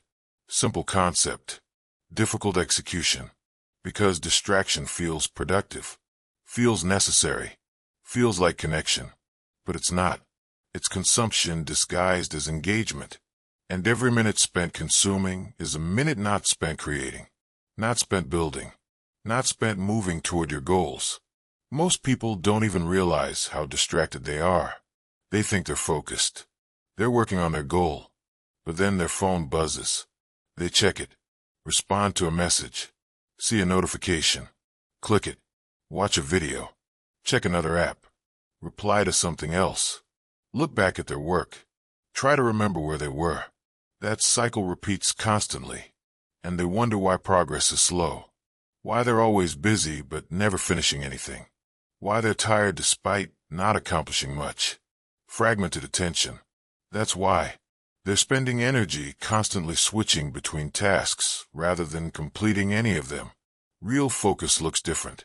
It means choosing one thing, closing everything else, turning off notifications, putting phone away, and giving complete attention to the chosen task until it's done or until you've spent the allocated time on it. No multitasking, no checking other things, no responding to non-urgent messages. Just one thing, fully, completely. That level of focus is rare now, which is exactly why it's valuable. While everyone else is fragmenting their attention across 20 things, you're giving complete attention to one. The person giving complete attention will outperform the person giving fragmented attention every time. Not because they're smarter, because they're focused. Staying focused requires deliberate decisions about what you'll protect your attention from. Social media is the obvious one, designed specifically to fragment attention, to keep you scrolling, to prevent sustained focus. If you're serious about your goals, your relationship with social media has to change, either drastically reduced or eliminated during work hours. It's not entertainment. It's attention theft. Every minute spent scrolling is a minute stolen from your goals. People justify it as taking a break or staying connected. But there are better ways to take breaks, better ways to stay connected, ways that don't involve platforms engineered to addict you. News is another attention thief. Constant news consumption gives the illusion of being informed while providing mostly information you can't act on. National politics, international conflicts, celebrity drama, scandals, disasters. Most news is information about things you have zero control over. Consuming it doesn't make you more informed in any useful way. It just fills your mind with concerns you can't address. And those concerns drain energy, create anxiety, distract from what you actually can control, your own life, your own goals, your own improvement. Limit news consumption. Maybe check once a day. Get the highlights. Then disconnect. Your goals don't care about the news cycle. Neither should you. People can also be distractions. Not intentionally, but effectively. Some people's entire communication style is interruption-based. They message constantly, about nothing important. They call without checking if it's a good time. They drop by without planning. They expect immediate responses. These people are treating your time like it's less valuable than theirs. And if you allow it, they'll fragment your attention constantly. You need boundaries. Specific times you're available. Other times you're not. and the discipline to maintain those boundaries even when people push against them. Your focus is too important to sacrifice for anyone's non-urgent needs. Entertainment is a subtler distraction, because entertainment is legitimate. Everyone needs downtime. Everyone needs to relax. But there's a difference between intentional entertainment and constant consumption. Intentional entertainment means you decide ahead of time that you'll watch a show or play a game for a specific period. Then you do that. Then you stop. Constant consumption means you're always half watching something, always scrolling through options, always using entertainment to fill any moment that isn't scheduled. That constant consumption kills focus even outside the entertainment itself, because it trains your brain to need constant stimulation. Then when you try to focus on work, your brain is restless because it's addicted to the constant novelty that entertainment provides. Staying focused also means being okay with boredom. Focus is often boring. Working on one thing for extended periods without switching, without novelty, without stimulation. That's boring. Your brain will try to escape that boredom by suggesting distractions. Check your phone. Look something up. See what's happening online. Take a break. These suggestions aren't your brain trying to help. They're your brain trying to escape discomfort. And you have to learn to sit with that discomfort, to be bored and keep working anyway. Because that's where focus lives. In the boring middle of sustained effort on one thing. That's where progress happens. That's where things actually get built. Focus also requires clear priorities. When you know exactly what matters most, saying no to distractions becomes easier. You're not missing out. You're choosing what matters. But when your priorities are unclear, every distraction looks appealing because you don't have a clear reason to refuse it. So clarify your priorities. What are you actually trying to achieve? What goals matter most? What would have the biggest impact on your life? Those answers tell you where your focus should be. Everything else is distraction. Even good opportunities can be distractions if they pull you away from your highest priorities. Understand that your ability to focus directly correlates to your results. The person who can focus for hours on their craft will master it faster than the person who can only focus for minutes at a time. The person who can sustain attention through difficulty will finish projects the person with fractured attention starts but never completes. The person who protects their focus will achieve more in months than the distracted person achieves in years. Focus is leverage. It multiplies the effectiveness of every hour you work. 2 hours of focused work produces more than 10 hours of distracted work.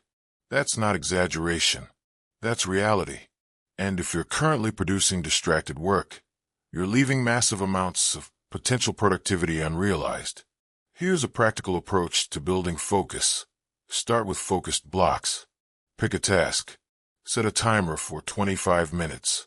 Work only on that task until the timer rings. No phone. No other tabs. No interruptions. Just 25 minutes. At first, this will be hard. Your brain will resist. Suggest distractions. Try to wander. Keep pulling it back to the task. After 25 minutes, take a 5-minute break. Then another 25-minute focus block. The more you practice this, the stronger your focus becomes. Your attention is like a muscle.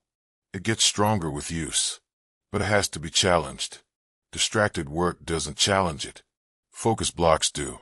Staying focused when everyone else is distracted also means accepting that you'll miss things. Miss conversations, miss trends, miss events, miss jokes, miss drama. Other people will be more plugged in, more aware of what's happening in the digital world, and you won't be. That's the trade. Connection to everything means disconnection from your goals. Disconnection from everything means connection to your goals. You can't have both. And if your goals matter, the choice is clear. Let others be plugged in. Let others be aware of every development. You be focused. You be productive. You be achieving.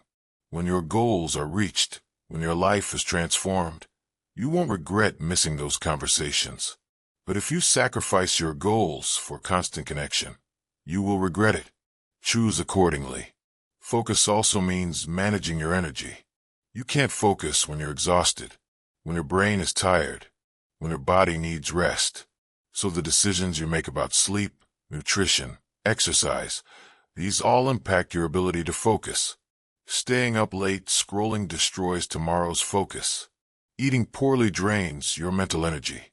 Sedentary lifestyle reduces cognitive function.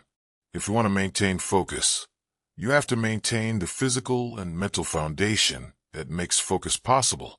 Take care of your body. Take care of your brain. They're the tools you use to focus. Keep them in good condition. The modern world makes focus harder than ever. That's reality. But it also makes focus more valuable than ever, because so few people can do it. So few people protect their attention. So few people work with sustained focus on meaningful goals, which means if you can develop that ability, if you can stay focused when everyone else is distracted, you have access to opportunities and achievements that distracted people will never reach. Not because they're not capable, but because they're not focused. They're too busy being distracted to realize what focus could create for them. Don't be like them.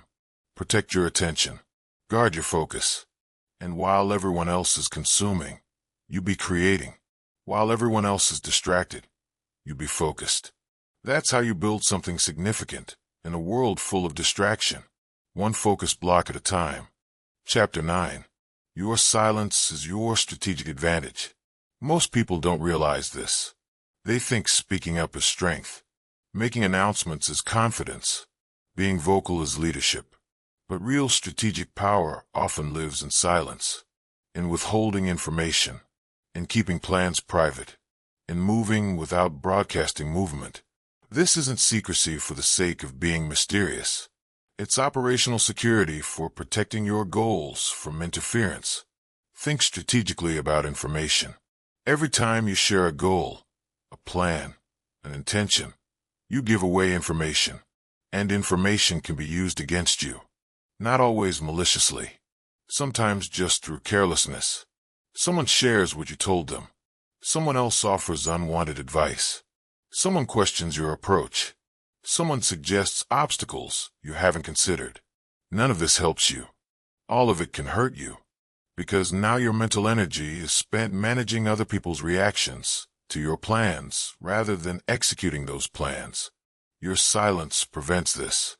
Information you don't share can't be used against you. Strategic silence also prevents interference.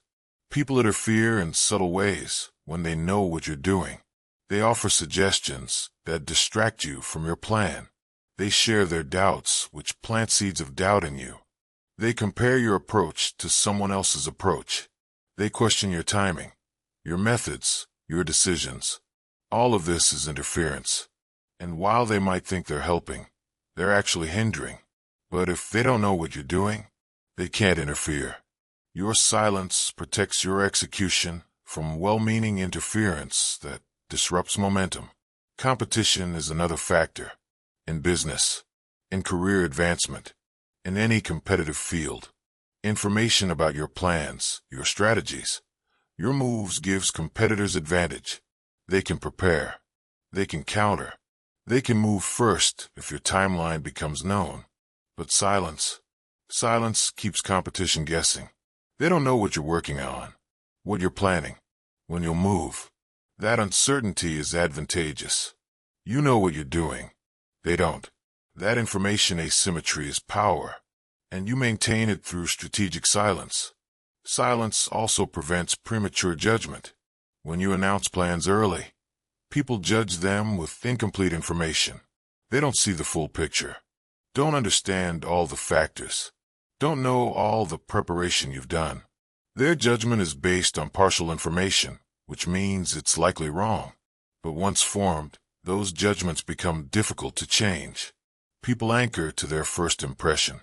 So if their first impression of your plan is doubt based on incomplete information, that doubt persists even as you prove the plan works. Better to not form that first impression at all. Work in silence.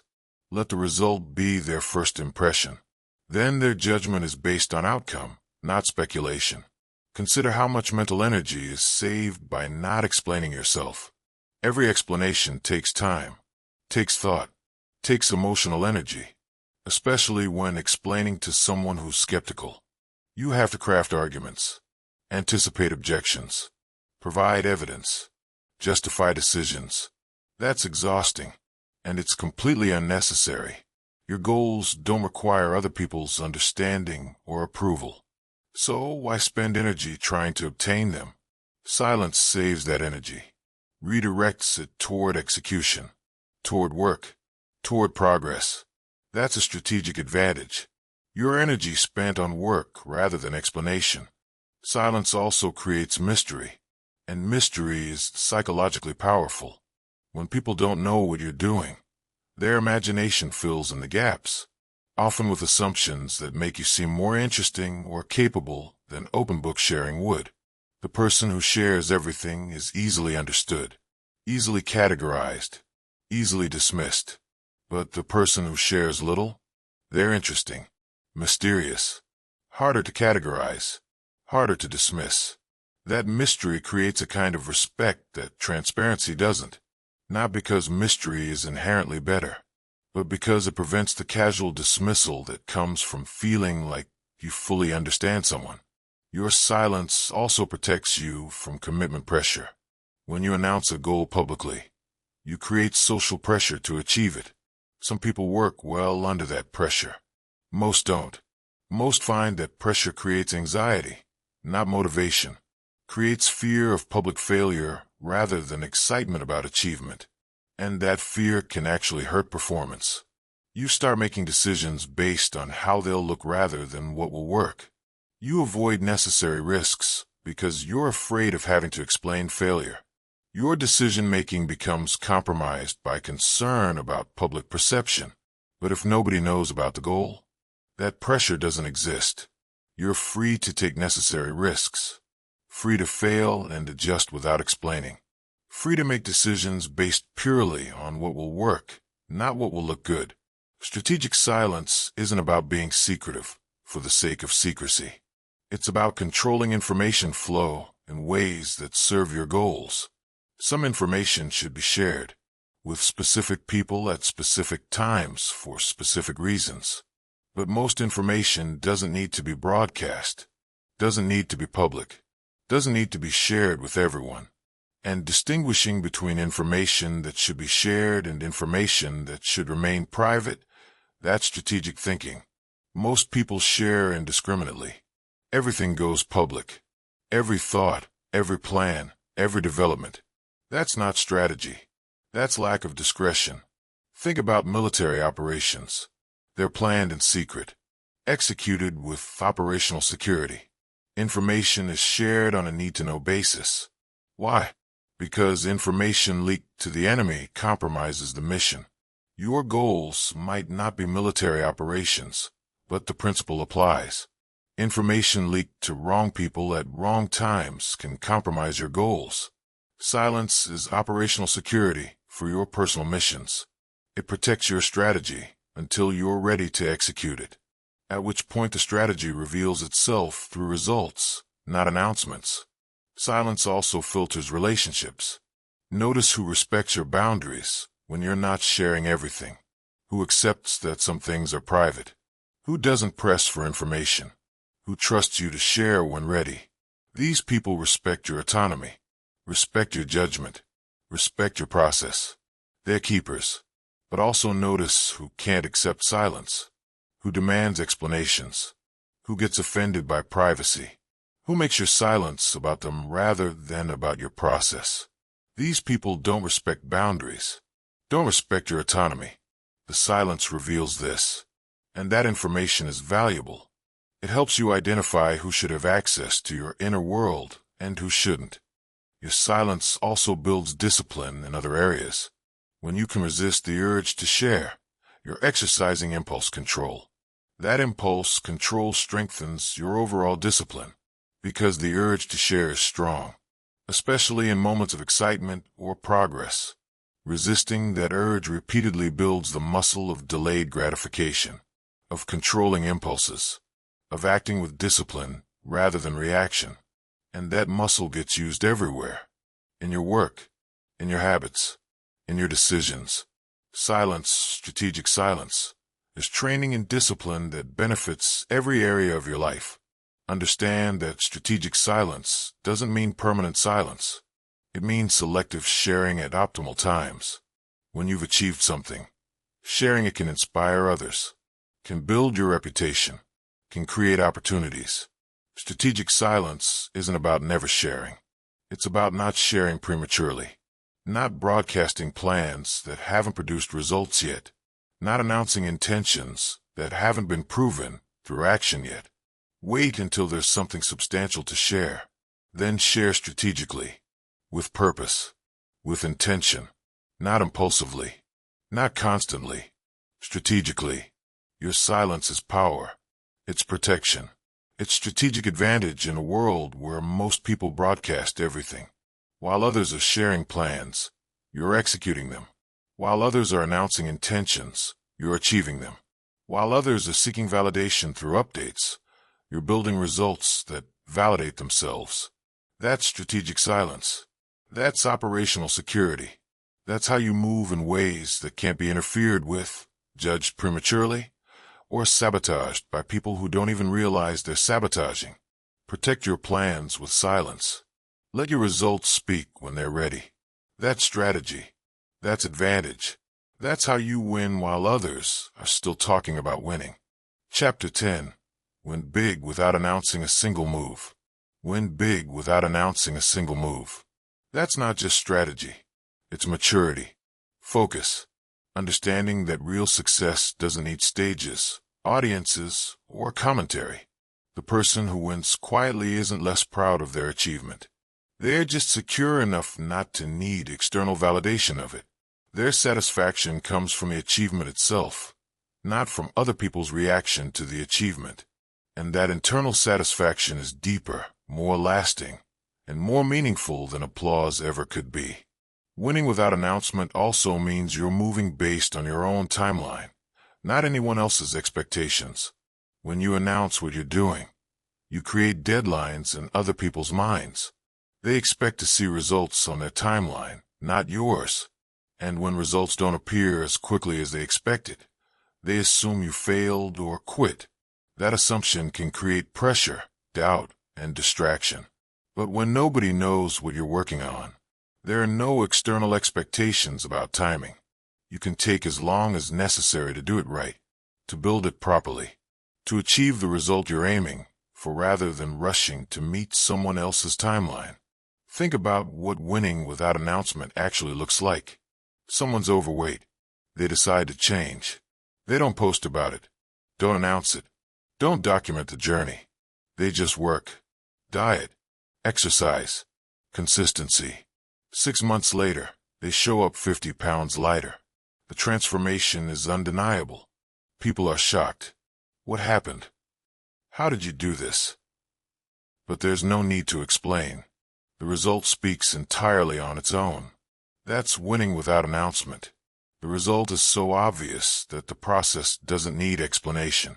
Same with business. Someone has an idea. They work on it privately. Build it. Test it. Refine it.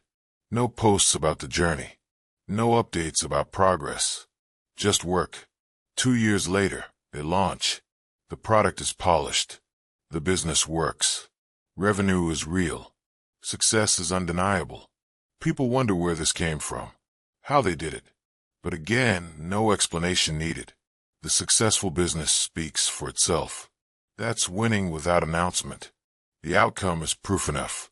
Or skills. Someone decides to learn something new. Guitar, language, programming, whatever.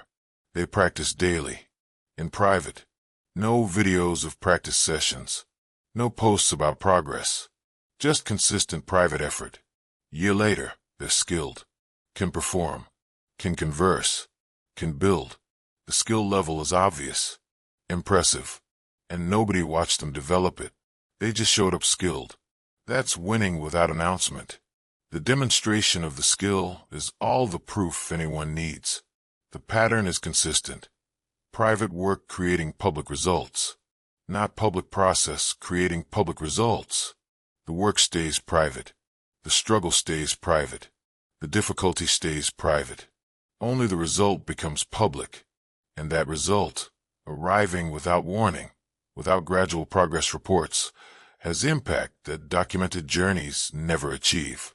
Because people see only the transformation, not the transformation happening, just the before and after. And that gap creates an impression of magnitude that watched progress doesn't create. Winning without announcement also protects your humility. When you achieve something publicly, with everyone watching and commenting, there's pressure to perform success, to act like you've arrived, to present confidence whether you feel it or not. That performance can inflate ego, make you lose perspective. Forget that success is a process, not a destination.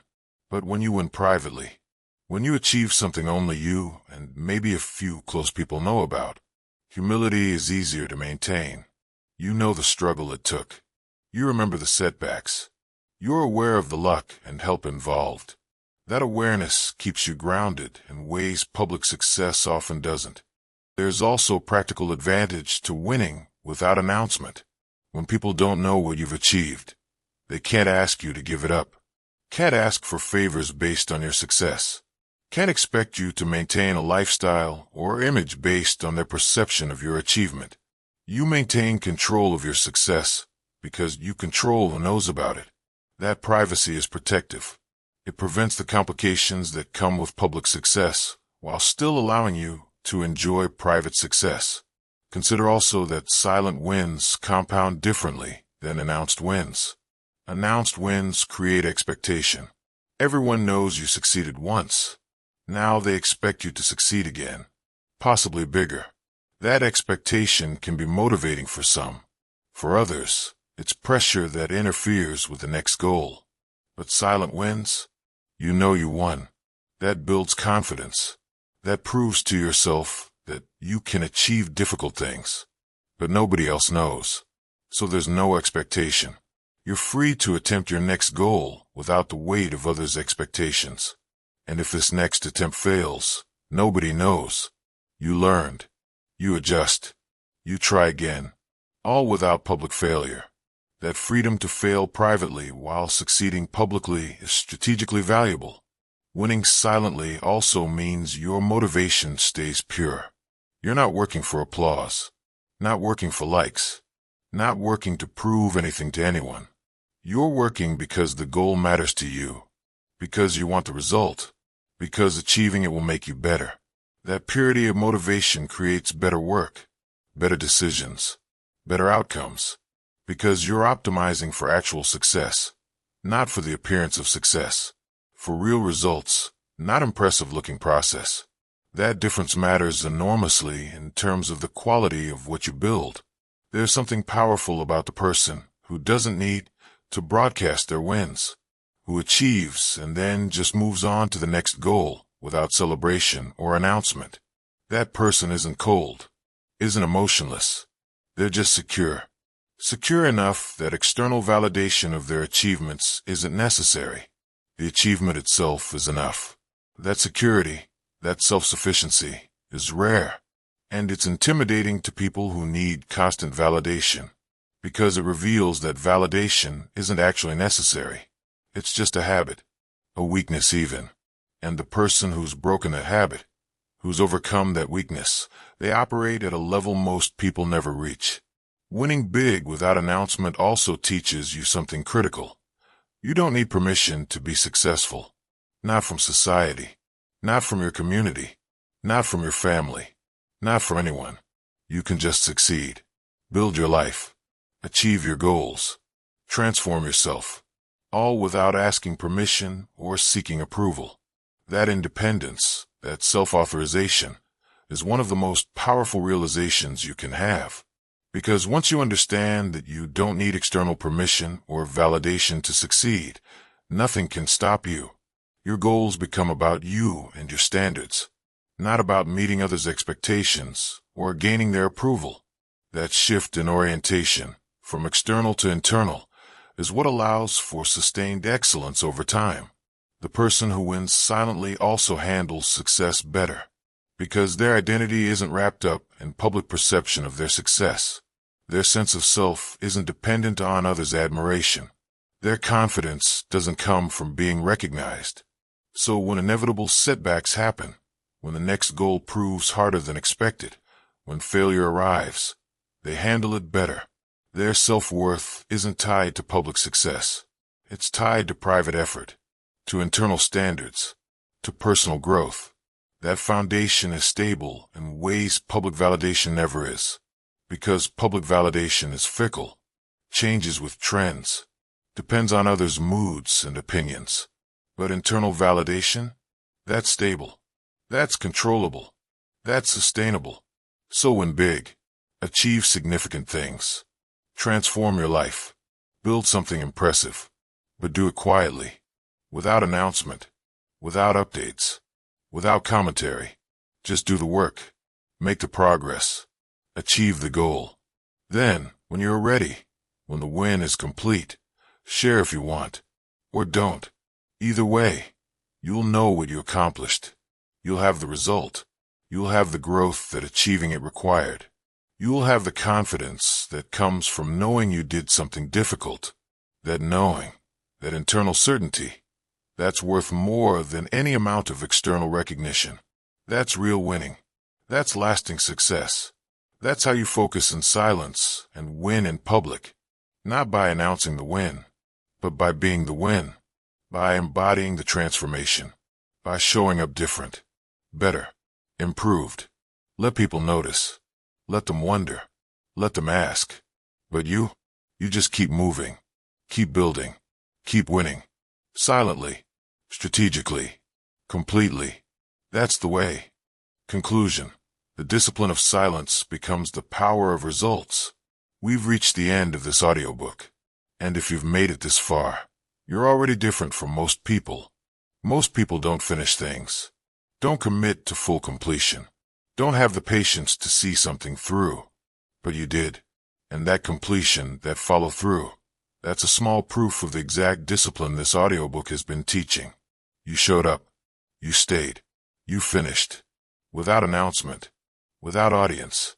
Just you and the commitment. That's how transformation begins. Everything you've learned in these chapters points to one central truth. Your power doesn't come from what you say. It comes from what you do. Not what you promise. What you deliver. Not what you announce. What you achieve. Not what you explain. What you prove. The world is full of talkers. People who announce intentions, but never execute. People who share plans, but never build. People who seek validation for effort that never leads to results. Don't be those people. Be different. Be quiet. Be focused. Be effective. The discipline of silence isn't easy. Your instincts work against it. Modern culture works against it. Everyone around you is broadcasting everything, and the pressure to do the same is constant. But resist. Resist the urge to announce. Resist the need to explain. Resist the pull toward sharing every step. That resistance, that discipline, builds something inside you that announcement never could. It builds self-reliance, self-trust, internal motivation, the ability to keep going when nobody's watching, the strength to stay committed when nobody cares. That strength is what separates achievers from talkers. Think about where you are right now. The goals you have, the person you want to become, the life you want to build. All of it is possible, absolutely possible, but it requires you to fundamentally change your approach. Stop broadcasting. Start building. Stop explaining. Start executing. Stop performing. Start producing. Stop seeking validation. Start earning results. That shift from external to internal, from talking to doing, from announcing to achieving, that's the shift that changes everything. You know the work that needs to be done, the habits that need to be built, the discipline that needs to be developed, the standards that need to be raised, the consistency that needs to be maintained. You know all of this. The information isn't the issue. The execution is. And execution doesn't happen in public. It happens in private. in the early mornings, in the late nights, in the moments when nobody's watching and you choose to do the work anyway. Those moments, accumulated over time, create transformation that public performance never could. Understand that the path ahead will be lonely at times. When you go silent to focus on your goals, some people will feel excluded. Some will question what you're doing. Some will assume negative things because they can't see what you're building. That's fine. Their understanding isn't required. Their approval isn't necessary. Their support, while nice, isn't essential. What's essential is your commitment, your consistency, your discipline, your willingness to work in silence while everyone else performs in public. There will be moments when you want to share, when you're excited about progress and want to tell someone, when you achieve a milestone and want recognition, when you struggle and want encouragement. These moments will test your discipline, test your commitment to silence, test whether you really believe in this approach or whether you're just trying it until it becomes uncomfortable. Stay committed. Resist the urge. Keep building. Keep improving. Keep working. The satisfaction of achievement will be far greater than the temporary pleasure of sharing progress. You'll also face doubt, internal doubt, questioning whether silent work actually matters if nobody sees it, wondering if you're missing out by not sharing, concerned that you're invisible while others are getting recognition. These doubts are normal. They're also irrelevant. Your work matters because it's building you, developing you, creating results that will speak for themselves eventually. You're not missing out on anything valuable. Recognition without results is empty, but results without recognition are still results, still real, still valuable, still yours. Remember why you're doing this. Not for applause, not for attention, not to impress anyone. You're doing this for you. To become who you're capable of becoming. To achieve what you're capable of achieving. To build a life that reflects your potential rather than your circumstances. That motivation, that internal drive, that's what sustains you when external validation isn't there. And building something sustained by internal motivation creates something far more stable than anything built on external validation ever could. The discipline of silence compounds. Every day you work without announcing it. You build momentum. Every week you stay focused without performing. You build strength. Every month you produce without promoting. You build results. And those results, accumulated over time, create transformation that can't be denied, can't be dismissed, can't be attributed to anything except the work you put in. That transformation is earned, deserved, real, and it's yours regardless of whether anyone recognizes it. Years from now, when you've achieved the goals you're currently working toward in silence, you'll look back at this period differently. The people who doubted you will seem irrelevant. The distractions you resisted will seem insignificant. The validation you didn't receive won't matter. What will matter is that you did the work. You stayed focused. You built something real. While others were performing, you were producing. While others were talking, you were executing. While others were seeking approval, you were earning results. That difference, sustained over time, creates a life gap that becomes impossible to ignore. Your results will speak. They always do. Results have a voice that announcement never matches, an authority that explanation never achieves, a credibility that promises never establish.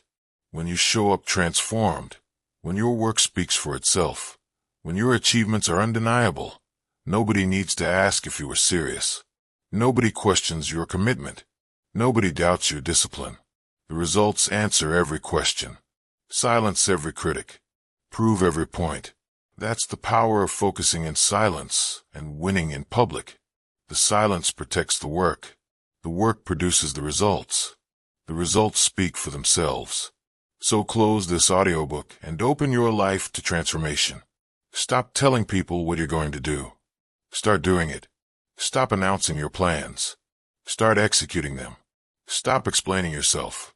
Start proving yourself. Stop performing for audiences. Start producing for yourself. Stop seeking validation from others.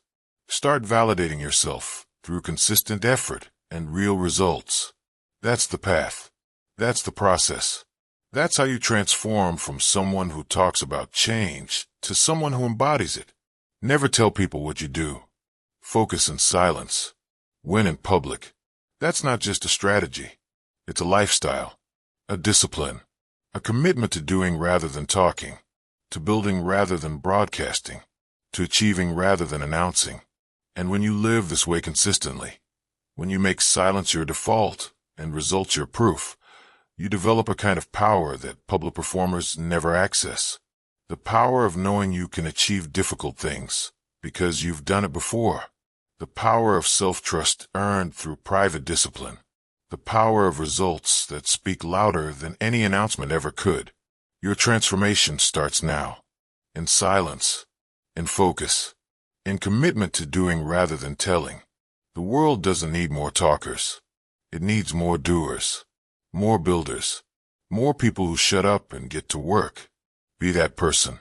Be quiet. Be focused. Be relentless.